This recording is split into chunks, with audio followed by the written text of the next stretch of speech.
Les habits sont une des grâces qu'Allah a faites pour les hommes, comme il a dit: يا بني آدم قد أنزلنا عليكم لباسا يواري سوآتكم وريشا ولباس التقوى ذلك خير ذلك من آيات الله لعلهم يذكرون.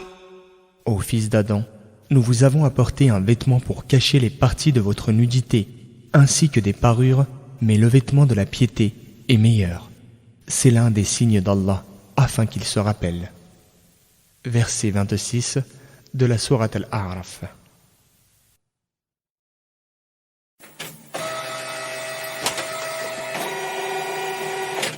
Sommaire du chapitre. L'habillement en islam, les vêtements interdits, ceux qui laissent paraître la nudité, ceux qui induisent une ressemblance entre les deux sexes, ceux qui font ressembler aux non-musulmans, ceux qui sont indissociables de l'orgueil et de la superbe, ceux qui contiennent de la soie ou de l'or, ceux qui impliquent de la dilapidation et du gaspillage. L'habillement en islam.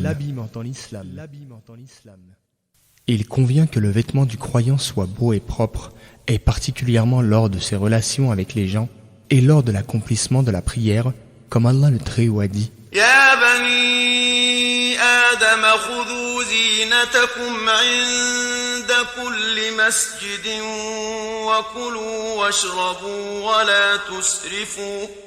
Ô fils d'Adam, munissez-vous de votre parure en tout lieu de prière.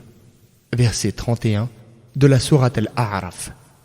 Allah a permis à l'homme d'embellir son habillement et son apparence extérieure, car cela revient à évoquer les bienfaits d'Allah en les montrant. Allah, qu'il soit exalté, a dit: قل من حرم زينة الله التي أخرج لعباده والطيبات من الرزق قل هي للذين آمنوا في الحياة الدنيا خالصة يوم القيامة كذلك نفصل الآيات لقوم يعلمون. Dis, qui a interdit la parure qu'Allah a produite pour ses serviteurs ainsi que les bonnes nourritures?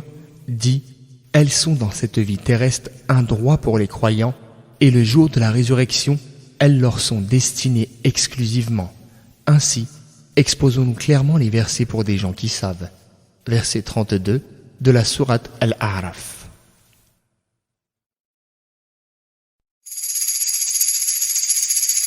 Les vêtements comblent un certain nombre de besoins.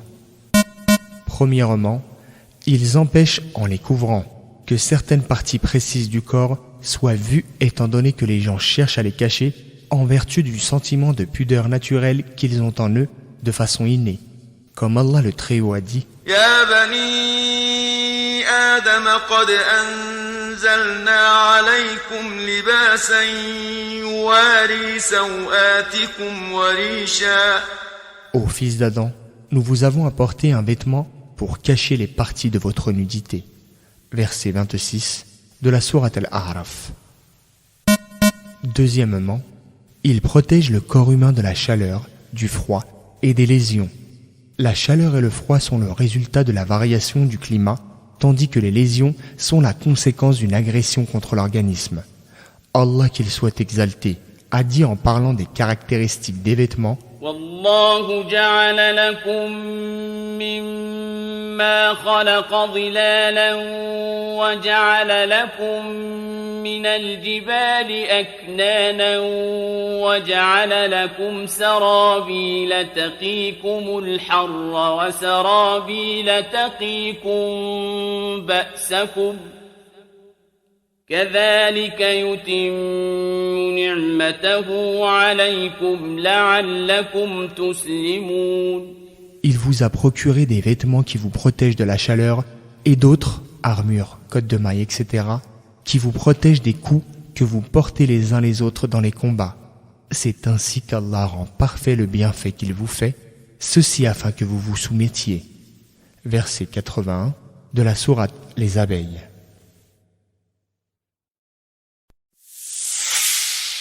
Le principe concernant les vêtements. L'islam est la religion de la saine nature originelle. Il n'a donc prescrit aux hommes dans les affaires de la vie que ce qui s'accorde avec la saine nature, avec la raison évidente et le sens commun. Le principe concernant les vêtements et les parures du musulman est qu'ils sont légalement permis.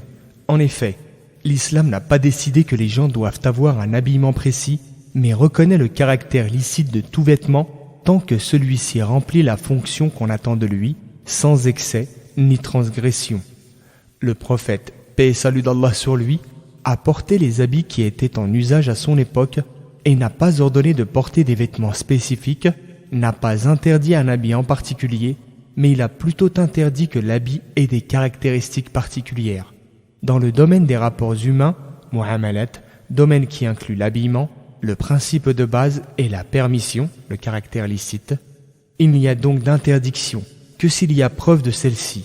C'est le contraire pour les pratiques cultuelles, ibadat, puisque le principe de base les concernant est de s'abstenir, c'est-à-dire qu'il n'y a de prescription à ce sujet que s'il existe un texte l'instituant. Le prophète, paix et salut d'Allah sur lui, a dit « Mangez, donnez des aumônes, ayez des vêtements, mais sans dilapidation ni ostentation. » Hadith rapporté par An-Nasaï.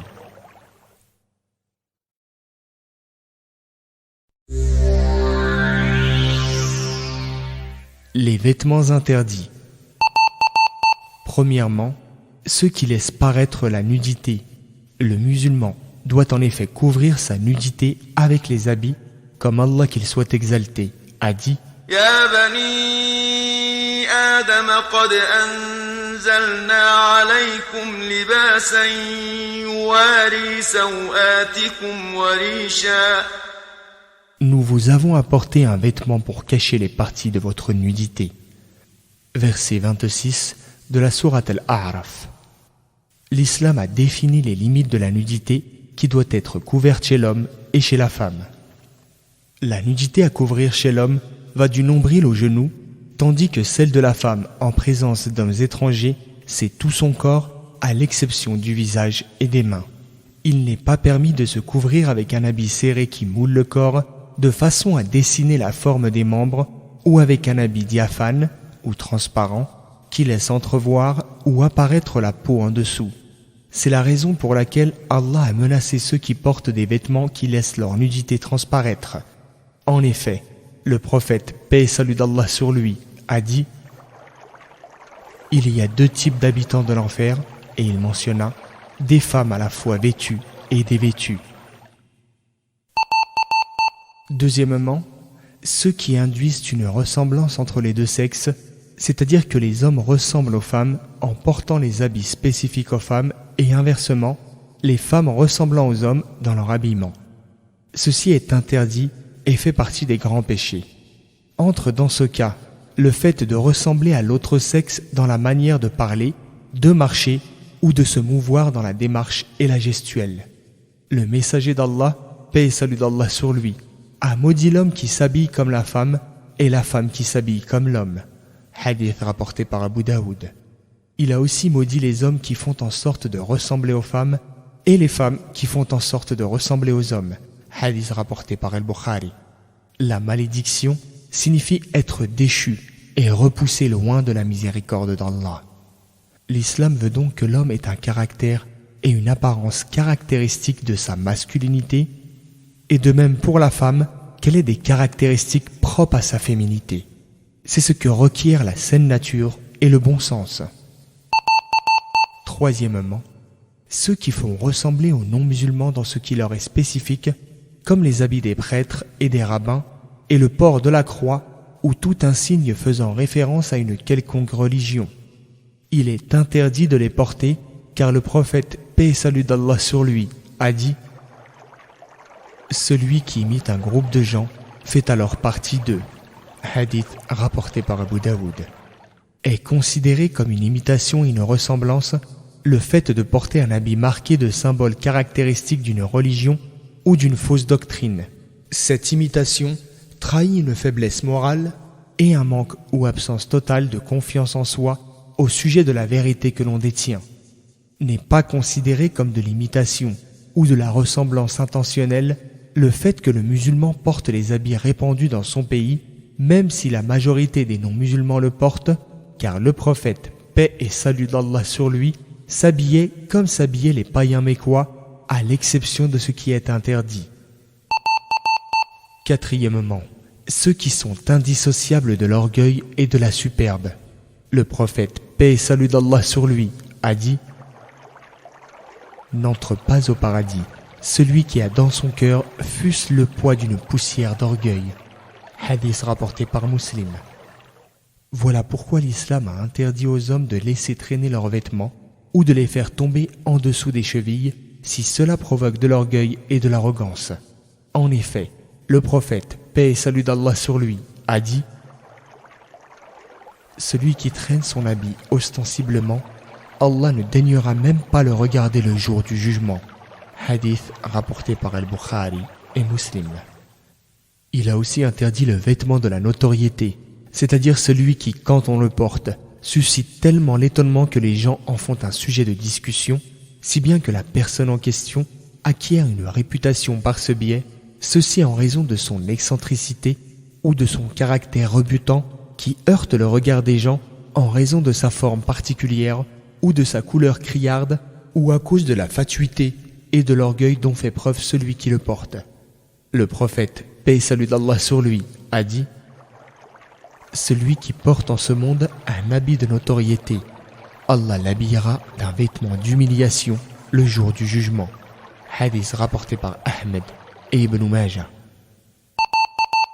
Cinquièmement, ceux qui contiennent de la soie ou de l'or en ce qui concerne les hommes. En effet, l'islam a interdit aux hommes ces deux matières. Le prophète, paix et salut d'Allah sur lui, a dit à propos de l'or et de la soie « Ces deux que voici sont interdits pour les hommes de ma communauté et permis pour les femmes. » Hadith rapporté par Ibn Majah et Abu Daoud.